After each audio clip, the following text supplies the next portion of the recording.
What exactly is wrong with Colorado cops? They drive drunk, pass out in running vehicles in the middle of the street, beat grandmas, mock about the fact that they beat a grandma, and then there's Elijah McClain. On August 24th, 2019, in Aurora, Colorado, a security camera at a Shell gas station records 23-year-old Elijah McClain buying soft drinks while wearing a face mask, which his family said he wore because he had a condition that made him feel cold all the time. After bowing to a man behind him in line, as was his custom as a sign of gratitude, he exited the store. At 10:30 p.m., a man calls 911 on McClain. He has a mask on. He looks sketchy. He might be a good person or a bad person. Yeah. So, mask on. Okay. Were any weapons involved or mentioned? No. Okay. What color's the mask, or what does it look like? Black. Black mask? He's like a... Is it like a ski mask, or what type of mask is it? Yeah, like a ski mask. When Elijah McClain exits the store, he begins walking home, guilty of wearing a ski mask and minding his own business while holding a plastic bag with his convenience store items. At 10:43 p.m., Aurora police officer Nathan Woodyard spots McClain. Favor, stop right there. Hey, stop right there. Stop. Stop. Stop.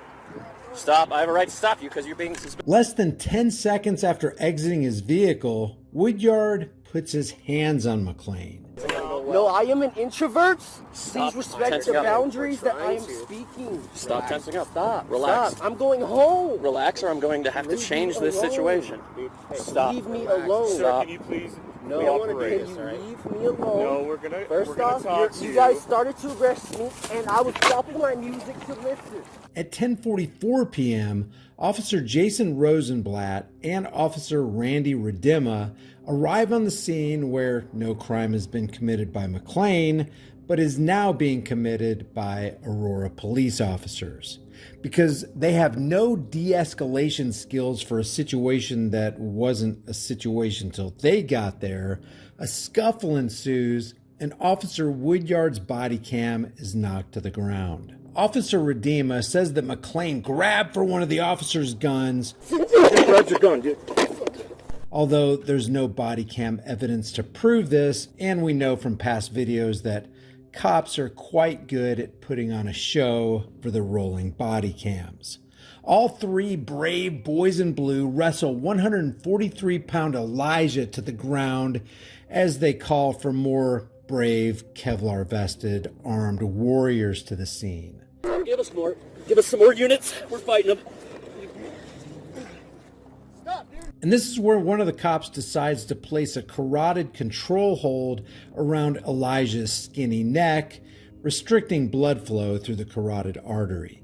At 10:46 p.m., just 2 minutes after the first officer made contact with him, Elijah McClain is pinned to the ground and says this. Fighting us on the ground. It was Elijah McClain. We had to use carotid. That's what I was doing. I was just going home. I'm an introvert and I'm different. Did he come out? He's out. Was he out? I heard some snoring. I just He wasn't completely. He didn't lose consciousness. Yeah. I'm just different. He tried I'm to just grab my gun. different. That's all. That's all I was doing. It was actually Rosenblatt. I'm so For sorry. your gun, dude. I have no gun. That's where I try carotid. I don't do that stuff.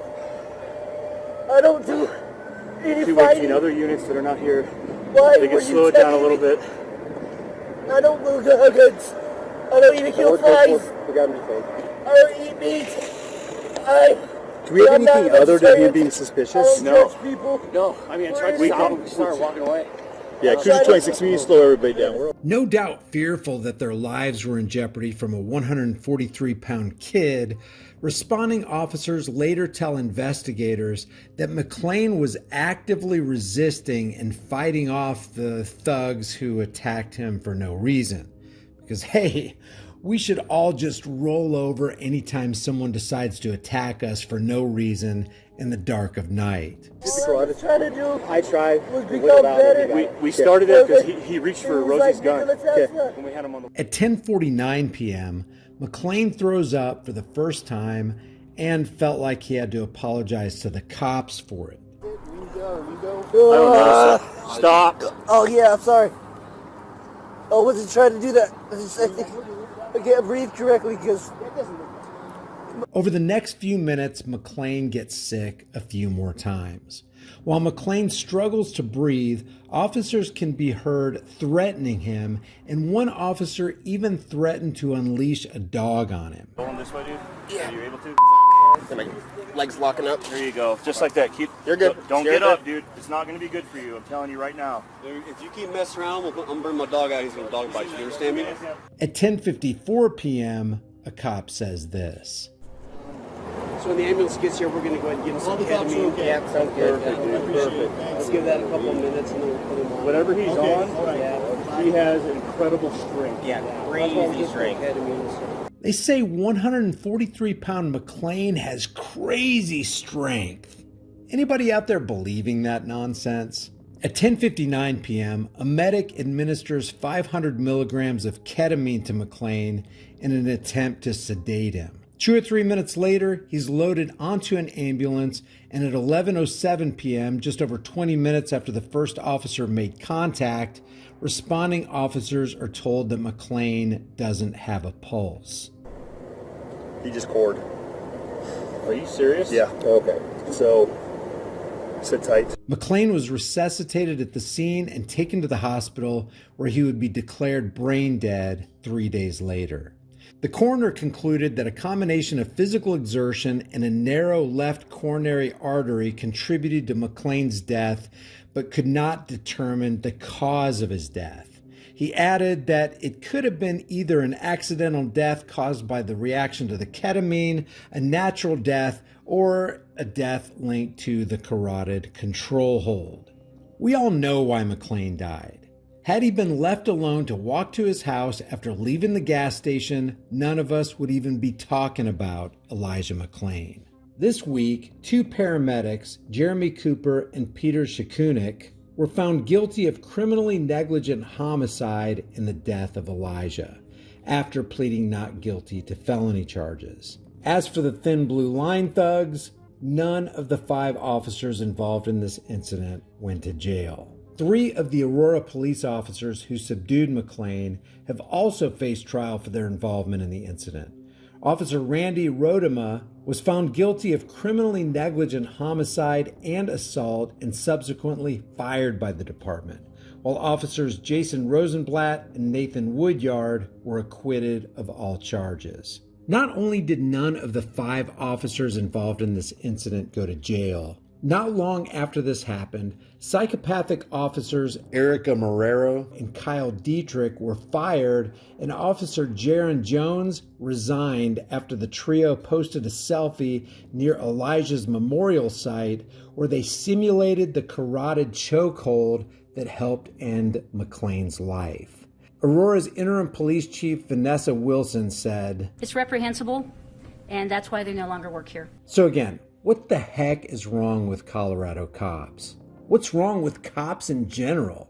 How do human beings do this to another human being and just go on with the rest of their lives like nothing happened? Do you trust cops? Do you think they're dangerous? Did cops become psychopaths after taking the job, or were they already psychopaths before they signed up to harm people under the color of law? Leave your thoughts about this for the world and the global thought police in the comments section below. If you haven't done so already, subscribe to the channel, hit the bell notification icon, give it a thumbs up, share it with everybody you know. Don't forget to subscribe to my email list through my website, highimpactflix.com. That's highimpactflix.com. If you want to support the channel, grab a shirt, become a channel member, but more importantly, know what your rights are, stand for your rights, and flex your rights. If you don't use your rights, you'll lose them. I'll see you in the next video.